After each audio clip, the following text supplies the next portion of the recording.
البدع والأهواء، أهل البدع العقائدية وأهل البدع السياسية. نقول بيننا وبينكم السلف، بيننا وبينكم الكتب، كان فيقول البدع بيننا وبينكم. بسم الله الرحمن الرحيم. الحمد لله حمدا كثيرا طيبا مباركا فيه كما يحب ربنا ويرضاه.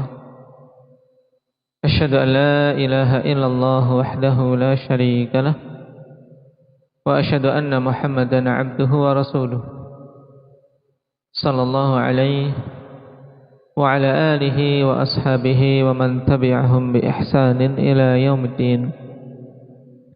أما بعد، ikhwanil kiram rahimani wa rahimakumullah.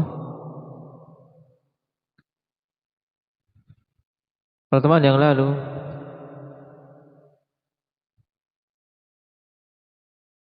kita baca penegasan kembali bahwasanya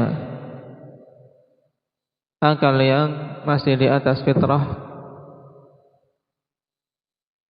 tentunya mengetahui bahwasanya apa yang datang dari Allah Subhanahu wa taala, demikian pula yang dari Rasulnya sallallahu alaihi wasallam, tidak mungkin ada kekeliruan padanya, sehingga wajib untuk taslim wal inqiyad, menerima dan mematuhi apa-apa yang datang dari Allah Subhanahu wa taala dan Rasulnya. Sekarang kita masuk pada perkataan beliau berikutnya.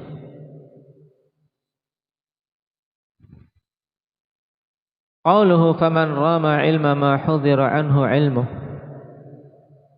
wa lam yaqna' bit taslimi fahmuh hajabahu maramuhu an khalisit tauhid wa safiyil ma'rimah wa safiyil ma'rifah wa sahihil iman.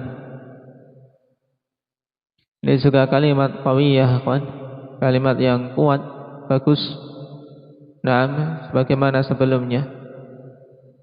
La tathbutu qadamul islami illa ala dhahri taslimi wal istislam. Dan ini hakikatnya penegasan kembali tentang perkataan sebelumnya. Faman rama ilma ma hudhira anhu ilmu, siapa saja yang menginginkan untuk mengetahui perkara yang pengetahuan terhadapnya itu hudhira anhu, yaitu dilarang, dicegah, ya, dihalangi sama. Jadi kalau seorang ingin mengilmui hal-hal yang dilarang, walam yaqna bit taslimi fahmu, dan pemahamannya tidak mencukupkan diri dengan taslim, yaitu dengan sekedar menerima, maka hajabahu maramuhu an khalisit tauhid, tujuan dia tersebut akan menghalangi dia dari kemurnian tauhid, wasafiyil ma'rifah, dan kemurnian pengetahuan, serta sahihil iman, keimanan yang sahih. Nah, ini kalimat bagus sekali, ya, Pak. Berarti maksudnya apa? Siapa saja menginginkan untuk mengetahui hal-hal yang dilarang dan tidak mencukupkan diri untuk sekadar memahami, menerima kabar-kabar yang datang, maka tujuan dia tersebut akan menghalangi dia dari apa? Dari tauhid yang murni dan dari ilmu yang murni serta dari keimanan yang sahih. Ini maksudnya. Contohnya apa? Misalnya dalam masalah kaifiyah sifat. Nah, mengilmui kaifiyah sifat ini perkara yang apa? Yang dicegah, dilarang untuk bertanya-tanya tentang kaifiyah suatu sifat. Maka kalau sampai seseorang tidak mencukupkan diri dengan sekedar menerima penetapan suatu sifat, nah, maka dia akan terhalangi dari kemurnian tauhid. Dalam tauhid asma wa sifat akan menyimpang. Demikian pula masalah takdir. Masalah takdir tidak mencukupkan diri dengan hanya sekedar apa? At-taslim, menerima, tapi bertanya-tanya kenapa Allah takdirkan demikian, kemudian demikian. Bertanya-tanya terus, ingin mengetahui. Nah, ini akan mengakibatkan dia terjatuh dalam apa? Ketergelinciran bahkan bisa sampai derajat kekufuran. Qala al-Imam Ibn Abil Izz rahimahullah, hadza taqrirun lil kalamil awal wa ziyadatu tahdhirin an yatakallama fi usulid din bal wa fi ghairiha bi ghairi ilmin. Ini merupakan penegasan kembali untuk perkataan yang awal dan tambahan peringatan dari seseorang berbicara di dalam perkara usuluddin, dalam perkara pokok-pokok agama ini, bahkan juga pada perkara selain itu tanpa ilmu. Wa qala ta'ala wa la taqfu ma laysa laka bihi ilmun innas sam'a wal basara wal fuada kullu ulaika kana anhu mas'ula. Ini jelas. Ayat ini telah berulang-ulang kali akhwan. Larangan untuk kita berbicara, mengambil kesimpulan, mengambil hukum tanpa ilmu. Kemudian diberi peringatan, sesungguhnya pendengaran, penglihatan dan hati semuanya akan ditanya, dimintai pertanggungjawabannya. Wa qala ta'ala minan nasi man yujadilu fillahi bighairi ilmin wa yattabi'u kulla syaitanin marid.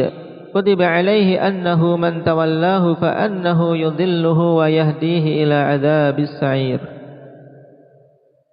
Allah Subhanahu wa taala katakan, di antara manusia ada orang-orang yang berjidal, yaitu membantah Allah Subhanahu wa taala tanpa ilmu, atau juga berbicara tentang Allah Subhanahu wa taala tanpa ilmu, dan mengikuti semua syaitan-syaitan yang menyimpang dari ketaatan. Kutiba alaihi annahu man tawallahu fa annahu yudhilluh. Telah dituliskan atasnya, yaitu telah ditetapkan atasnya bahwasanya siapa saja yang memberikan wala kepada syaitan, yaitu memberikan kecintaannya, ketundukannya terhadap syaitan, fa annahu yudhilluh, maka sungguhnya syaitan akan menyesatkan dia. Wa yahdihi ila adzabis sa'ir, dan memberikan petunjuk, yaitu mengantarkan, maksudnya mengantarkan orang yang taat kepada syaitan kepada azab yang menyala-nyala. Dan di sini termasuk penggunaan kata hada yahdi, ya ikhwan. Untuk mengungkapkan apa? Di sini sesuatu yang buruk, di mana syaitan yahdihi ila adzabis sa'ir, ya, mengantarkan orang yang mentaatinya kepada azab yang menyala-nyala. Dan asalnya hada yahdi untuk hidayah, petunjuk pada yang baik, tapi di sini digunakan untuk apa? Untuk mengungkapkan tentang apa? Hidayatus syaitan ila adzabis sa'ir. Wa qala ta'ala minan nasi man yujadilu fillahi bighairi ilmin wala hudan wala kitabin munir thani 'atfihi liyudilla an sabilillah lahu fid dunya khizyun wa nudhiquhu yaumal qiyamati 'adzabal hariq. Ini juga hampir sama dalam beberapa ayat setelahnya. Yang orang-orang tersebut sama sekali tidak memiliki petunjuk, tidak pula memiliki pegangan kitab yang bisa dijadikan sebagai penerang.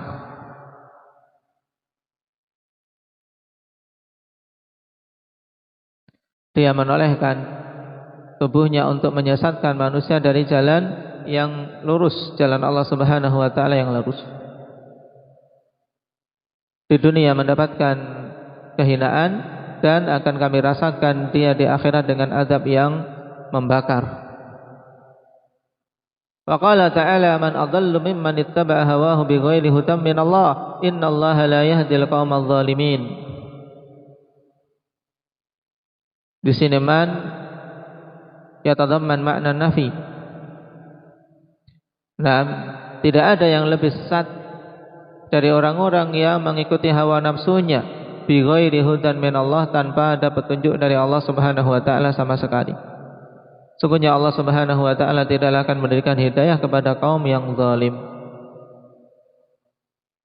Faqala ta'ala illa dhanna wa ma tahwal anfus wa laqad ja'ahum min rabbihimul huda. Nah, seperti ini langsung dari illah. Nah, itu harusnya, karena kalau dipotong dari illah, nah, ghairu mustaqim jadinya. Iyattabi'una illa dhanna wa ma tahwal anfus, tidaklah mereka mengikuti kecuali dhon dan apa saja yang condong hawa-hawa nafsu kepadanya. Walaqad ja'ahum mir rabbihimul huda, padahal sungguh telah datang kepada mereka hidayah dari sisi Rabb mereka. Dan ayat-ayat yang lain yang menunjukkan yang semakna dengan hal ini.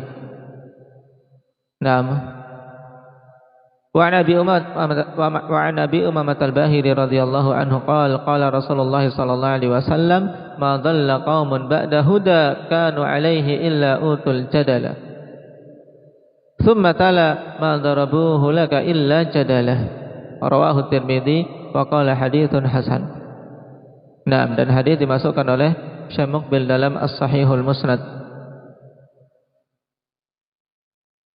Dari Abi Umamah Al-Bahili radhiyallahu an, Rasulullah sallallahu alaihi wasallam bersabda, tidaklah suatu kaum tersesat setelah mendapatkan hidayah yang dulu mereka berada di atasnya illa utul jadala, kecuali ya sebab mereka itu tersesat akhwani fillah dari arah mana? Dari arah jidal. Kenapa? Karena mereka sukanya apa? Sukanya jidal, sukanya berdebat. Nah, ingin mengetahui hal-hal yang sebenarnya tidak perlu atau bahkan dilarang untuk seseorang bertanya-tanya tentangnya. Makanya jidal datang peringatan yang sangat banyak dari para salaf kita. Nah, terutama al-jidal bil batil, ya, perdebatan dengan cara batil. Perdebatan bukan untuk mencari kebenaran, tapi hanya untuk sekedar apa? Membela pendapat atau menang-menangan. Ini sebab banyak manusia terjatuh dalam penyimpangan waliyadzubillah. Ma darabuhu laka illa jadala. Kemudian Nabi sallallahu alaihi wasallam membaca ayat ini. Hadis dikeluarkan oleh Imam Tirmidzi. Naam.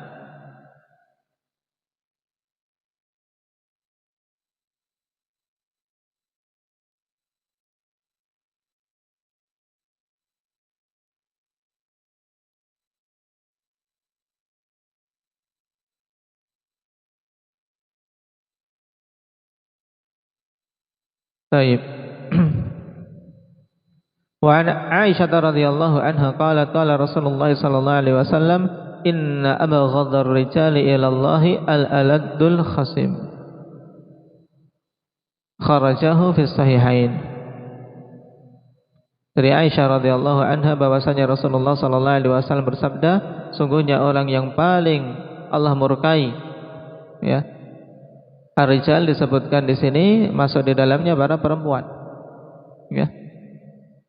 Orang-orang yang paling dimurkai di sisi Allah Subhanahu wa taala adalah al-aladul khasim, yaitu orang-orang yang sangat suka jidal, dan ketika jidal berdebat dia apa? Berdebat dengan perdebatan yang tidak hak. Jadi ketika diketahui hujjah ada pada lawan debatnya, tetap dia apa? Tidak mau menerimanya. Yang ini merupakan salah satu sifat dari ahli nifaq. Idza khasama fajar.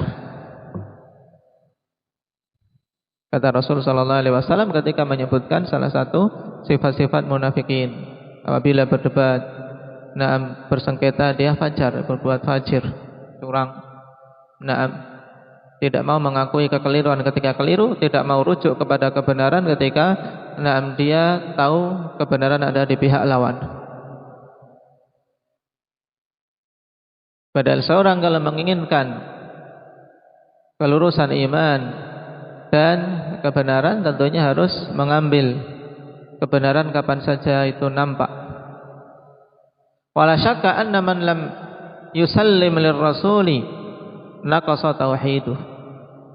Tidak syak bahwasanya siapa saja yang tidak berserah diri dari sisi penetapan hukum dan dalam masalah keimanan terhadap Rasul, maka tauhidnya akan kurang. Kalau kita tidak menyerahkan urusan agama kita kepada Rasul, dalam artian apa? Ya, hal-hal yang dibawa oleh Rasul kita terima, maka tauhidnya akan kurang jelas. Fa innahu yaqulu bi ra'yihi wa hawahu wa yuqallidu dha ra'yin wa hawa bi ghairi hudan min Allah. Sebab sesungguhnya dia akan mengatakan dengan pemikiran belaka dan hawa nafsu saja. Kenapa? Karena ada bau tunduk kepada Rasul dan bertaklid kepada orang yang memiliki pemikiran dan hawa nafsu tanpa petunjuk dari Allah Subhanahu wa taala. Fayanqusu min tauhidihi biqadri khurujihi amma jaa bihi Rasul, sehingga akan berkurang dari tauhidnya sesuai dengan kadar keluarnya dia dari apa-apa yang Rasul sallallahu alaihi wasallam datang dengannya. Ini juga kalimat bagus yang butuh kita renungkan, ikhwan. Fa innahu qad ittakhadahu fi dzalika ilahan ghairallah, sebab sungguhnya dia telah menjadikan hawa nafsunya dalam perkara itu sebagai ilah selain Allah Subhanahu wa taala. Qala ta'ala afara'aita man ittakhadha ilahahu hawa. Tidakkah engkau melihat orang-orang yang menjadikan ilahnya menjadikan hawa nafsunya sebagai ilah? Ay abada ma tahwahu nafsuh. Maksudnya dia beribadah kepada apa saja yang jiwanya condong kepadanya, semuanya diikuti, semuanya dilakukan. Ini penyembah hawa nafsu. Wa inna ma dakhala al-fasadu fil 'alami min thalathi firaq. Dan hanyalah masuk kerusakan di alam ini dari arah 3 golongan. Kama qala Abdullah bin Mubarak rahimahullahu taala, sebagaimana dikatakan oleh Abdullah bin Mubarak rahimahullahu taala. Nah, kalimat yang masyhur, ikhwan. Naam. Yang riwayat ini disebutkan oleh Ibnu Asakir rahimahullahu taala. Tapi walaupun pada sebagian lafadznya terkadang kita dapati pada kitab berbeda-beda, tapi maknanya sama. Ra'aitu dzunuba tumitul quluba wa qad yurithu dhulla idmanuha wa tarku dzunubi hayatul qulubi wa khairun li nafsika isyanuha wa hal afsadat dina illa al-muluku wa akhbaru su'in wa ruhbanuha. Aku melihat, maksudnya di sini ru'yan, bahasa ru'yah apa? Ilmiah dalam artian ilmu. Aku mengetahui, aku yakin. A'mal qalb. Aku mengetahui dengan yakin bahwasanya dosa-dosa itu mematikan hati. Dan ini sangat jelas, ikhwan. Maka siapa saja yang ingin hatinya hidup, ingin hatinya lembut, hendaknya meninggalkan dosa-dosa. Nah, karena Rasul sallallahu alaihi wasallam telah kabarkan bahwasanya setiap seorang melakukan dosa akan dititikkan titik hitam di hatinya.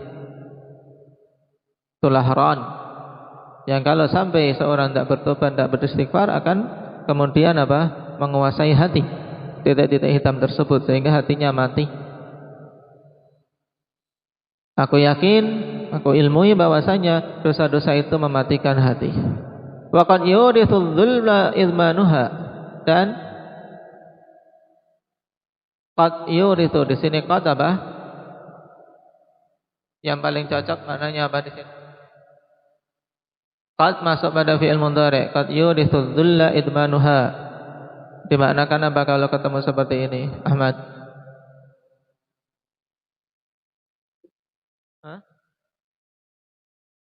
Bermakna takfir atau taklil?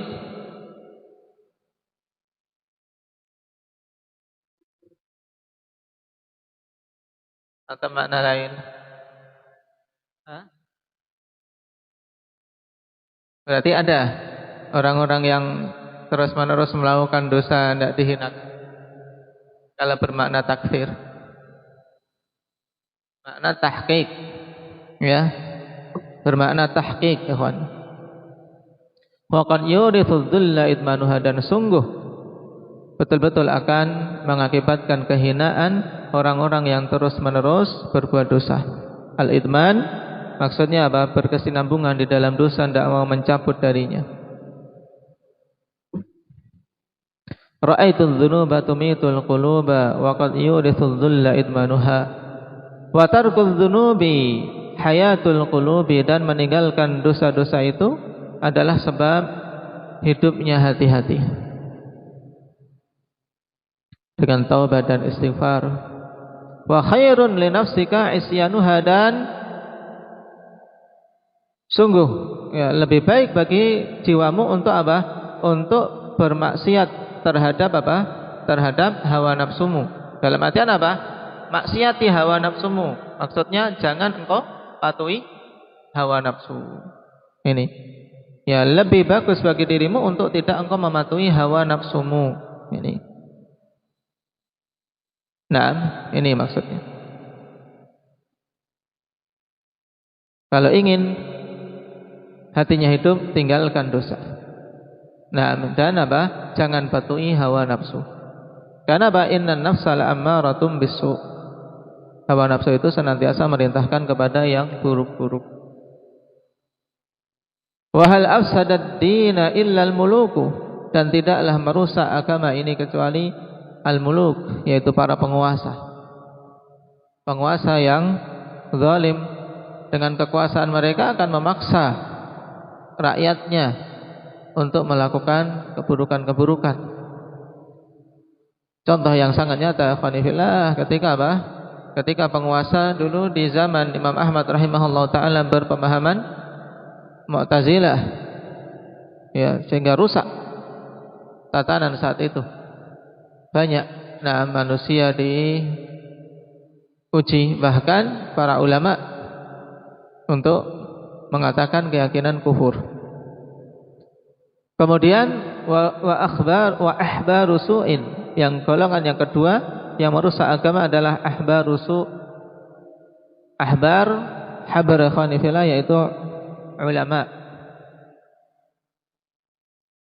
Ulama-ulama yang buruk, orang-orang yang berilmu tapi buruk. Nah, dan ini sangat berbahaya. Mereka yang diberi ilmu tapi apa? Tidak diberi kebersihan hati, tidak beramal dengan ilmu yang dimiliki, akan banyak membuat kerusakan. Wa ruhbanuha, dan ahli-ahli ibadah yang tidak membangun ibadahnya di atas ilmu. Nah, ini tiga golongan yang dimaksudkan.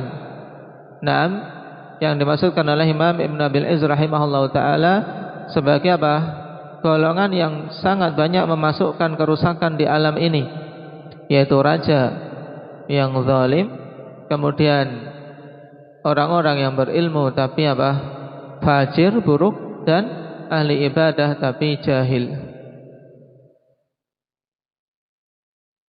Qala fal mulukul jairah ya'tariduna 'ala syari'ati bisiyasatil jairah. Sebab penguasa-penguasa yang jahat, mereka akan mengkritisi syariat dengan politik-politik yang jahat. Wa yu'aridunaha biha wa yuqaddimunaha 'ala hukmillahi wa rasulih. Dan dia akan mereka itu akan mempertentangkan syariat dengan politik-politik yang buruk itu, dan mengedepankannya atas hukum Allah Subhanahu wa taala dan Rasulnya. Wa ahbarus su' wa humul ulama al-kharijuna 'ani syari'ah bi ara'ihim wa aqisatihimul fasidah. Yang dimaksud dengan ahbarus su' yaitu mereka adalah ulama yang keluar dari syariat dengan pemikiran-pemikiran dan kias-kias mereka yang rusak. Al-mutadamminati tahlila ma harramallahu wa rasuluhu wa tahrima ma abahah, yang terkandung di dalamnya penghalalan apa-apa yang Allah haramkan dan Rasulnya haramkan, serta mengharamkan yang Allah dan Rasulnya bolehkan.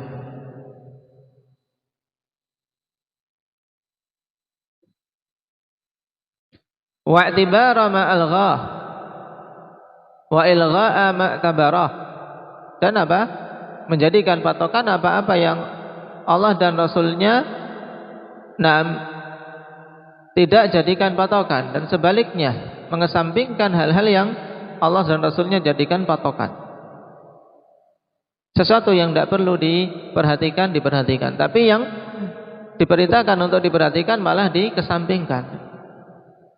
Wa itlaqa ma qayyadahu wa taqyida ma atlaqahu wa nahwa dzalik. Dan membatasi apa-apa yang Allah Subhanahu wa taala dan Rasulnya tetapkan tanpa batasan, dan sebaliknya atau maksudnya wa itlaqa ma qayyadah, melepas batasan-batasan apa-apa yang Allah batasi, dan sebaliknya membatasi apa-apa yang Allah Subhanahu wa taala bebaskan. Tidak diberi batasan, diberi batasan. Nah, akhirnya jatuh dalam kerusakan. Nah, dan yang semisalnya. Waruhban wahum juhalul mutasawwifah. Dan yang dimaksud dengan ruhban di sini adalah orang-orang jahil kalangan ahli sufiyah dan semua pelaku-pelaku ibadah yang membangun ibadahnya di atas kejahilan. Al-mu'tariduna ala haqa'iqil imani wa syara', yang mereka hakikatnya mengkritisi, menentang hakikat keimanan dan syariat. Dengan apa? Bil adwaqi wal mawajidi wal khayalat wal kusyufat al batilah asyaitaniyah. Dengan perasaan-perasaan, dengan apa? Mawajid, yaitu sesuatu yang mereka dapati, ya, seperti wangsit-wangsit menurut mereka. Nah, karena agama sufi dengan ini, aku dapati perasaan di dalam hatiku atau mimpi, ya, khayalat, dengan hayalan-hayalan wal kusyufat, dan apa? Menurut mereka penglihatan-penglihatan batin yang batil dan asalnya dari syaitan. Al-mutadamminati syar'a dinin lam ya'dzan bihillah, yang terkandung di dalamnya pensyariatan agama yang tidak Allah izinkan. Wa ibtala dinihi alladhi syara'ahu ala lisani nabiyhi sallallahu alaihi wasallam, dan terkandung padanya pembatalan agama Allah Subhanahu wa taala yang Allah syariatkan dengan perantara lisan Rasulnya.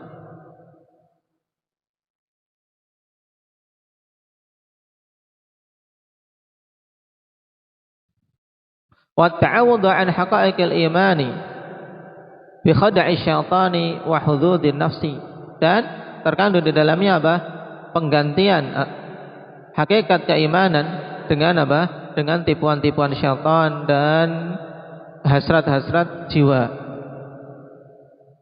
Faqala al-awwalun idza ta'aradatis siyasatu wa syar'u qaddamna siyasah. Maka generasi awal, yaitu apa, kelompok awal, maksudnya qala al-awwalun, kelompok awal yaitu al-muluk, para raja, para penguasa, mengatakan apabila bertentangan politik dengan syariat maka kami kedepankan politik. Dan ini betapa banyak manusia pada zaman sekarang seperti itu, ikhwan. Faqala al-akharun, dan yang lainnya mengatakan, yaitu golongan kedua, idza ta'aradal aqlu wan naqlu qaddamna al-aql, dari para ulama yang ahli i'tizal dan yang lainnya. Kalau bertentangan akal dan dalil, kami kedepankan akal. Faqala ashabudz dzauq, orang-orang yang mengedepankan perasaan, para juhal ahli ibadah tanpa ilmu, idza ta'arada dzauqu wal kashfu wa zahiru syar'i qaddamna adz-dzauqa wal kashf.